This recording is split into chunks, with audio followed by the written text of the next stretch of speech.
কপাল পুড়ছে এবং পুড়তেই থাকবে। আগামী নির্বাচনে আল কোরআনকে জাতীয় সংসদে দিতে হবে, রাজি আছেন? 54 বছর যে দৃশ্য আমরা দেখেছি, তারা অনেক কথা বলেছে, কিন্তু দেখা গেছে তারা ইসলামের বিরুদ্ধে অবস্থান নিয়েছে। বান্ডেল থাকলে প্রতি সেনমানিতে টাকা বাঁচবে। বিকাশ সেনমানি বান্ডেল কিনে জিতুন প্রতি লেনদেনে।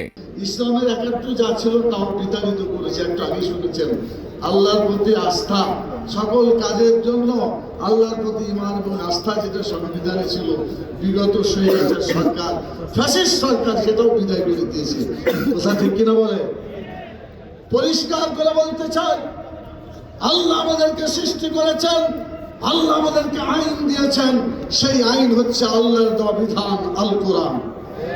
যতদিন পর্যন্ত আল কোরআনের আইন আমরা আমাদের ব্যক্তি, পরিবার, সমাজ এবং রাষ্ট্র জীবনে বাস্তবায়িত করতে না পারবো, ততদিন আমাদের জীবন থেকে অশান্তি, দুঃখ যাবে না।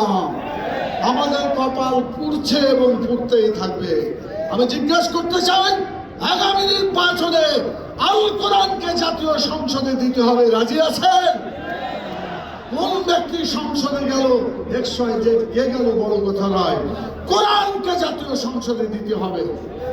যদি কোরআন জাতীয় সংসদে যায়, মানুষের কপালে যে আগুন জ্বলছে, এই দাও দাও করে আগুন নিভিয়ে যাবে, মানুষ শান্তিতে বসবাস করবে।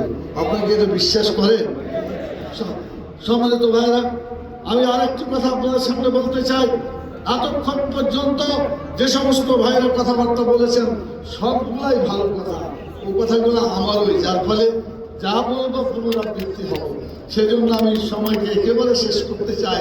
আসরের নামাজের আজান হয়ে গেছে, সেজন্য আমি যে কথাটা দিয়ে শেষ করতে চাই, বাংলাদেশ জামাত ইসলামী আমির ডক্টর শফিকুর রহমান সাহেব আর আজকের ইসলামী আন্দোলনের আজকের মহাসমাজ সম্মানিত সভাপতি, ওনারা দুজন পাশাপাশি একসাথে বক্তব্য রেখে আজকের এই ঐতিহাসিক যে মহাসমাবেশ, এটাকে সার্থক করেছে এই দুজন ব্যক্তিত্ব পাশাপাশি দাঁড়িয়ে আলোচনা করার ফলে।